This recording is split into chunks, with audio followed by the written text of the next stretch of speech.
nous voyons une situation semblable à celle de Anne en ce qui concerne Élie dans 1 Roi 19, 1 à 4. Il était très sûr que parce que Dieu avait envoyé le feu, comme cela est relaté dans 1 Roi 18, 38, Élie devait encore l'envoyer. Jézabel n'était pas, elle, une méchante reine. Dieu punirait cette femme, car elle le méritait. Elle avait menacé d'ôter la vie du serviteur de Dieu. Mais rien n'arriva. Alors que le prophète Élie lui demanda de porter sa main sur Jézabel et de mettre fin à ses jours. Donc Élie commença à désespérer lorsqu'il vit que Dieu ne faisait rien. Il dit en effet, maintenant, Seigneur, je renonce à mon ministère de prophète. Je t'avertis tout de suite. À compter d'aujourd'hui, je refuse d'être ton prophète. À quoi cela sert-il de te servir et que tu ne m'écoutes pas? Cette méchante femme veut me tuer et tu dors. Mais Dieu est tellement bon. Il ne dormait pas.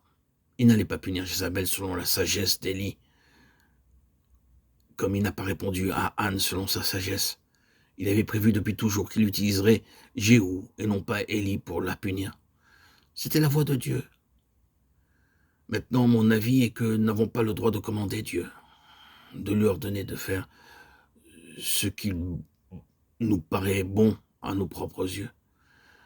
Frères et sœurs en Christ, ses voix sont bien au-dessus de nos voix et nous pouvons sûrement nous attendre à lui. Nous nous impatientons, mais sachons bien que ce que fait Dieu est, selon notre voie, la meilleure voie à suivre, même si cela nous paraît de l'extérieur comme un scandale et nous met en colère. Regardez bien quel était le plan de Dieu au sujet de Anne. Dieu attendait tout simplement, très patiemment, jusqu'à qu'elle lui a plu de choisir Anne pour être sa partenaire. Il avait permis cette stérilité dans la vie de Anne pour faire d'elle une vraie partenaire de Dieu, une collaboratrice. Quel honneur pour Anne.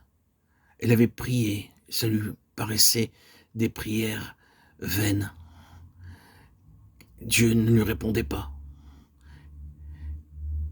Elle le suppliait, Seigneur, ôte mon opprobre. Dieu dit, Anne, connais-tu d'abord mon besoin? Mon nom est aussi discrédité. C'est pourquoi nous aussi nous faillissons, parce que nous sommes plus préoccupés par notre mission, notre nom, notre réputation et notre découragement, même que nous le sommes par le nom de Dieu qui est outragé, blasphémé, sali. Beaucoup de nos prières sont seulement pour nous-mêmes et non pour Dieu. Seigneur, fais un nouveau travail au milieu de nous, dans notre groupe, dans nos assemblées, dans nos réunions. Ce sont nos prières, c'est ce que nous prions.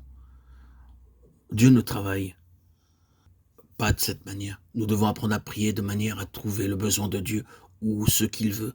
Quelle est donc sa volonté dans cette situation où je me trouve?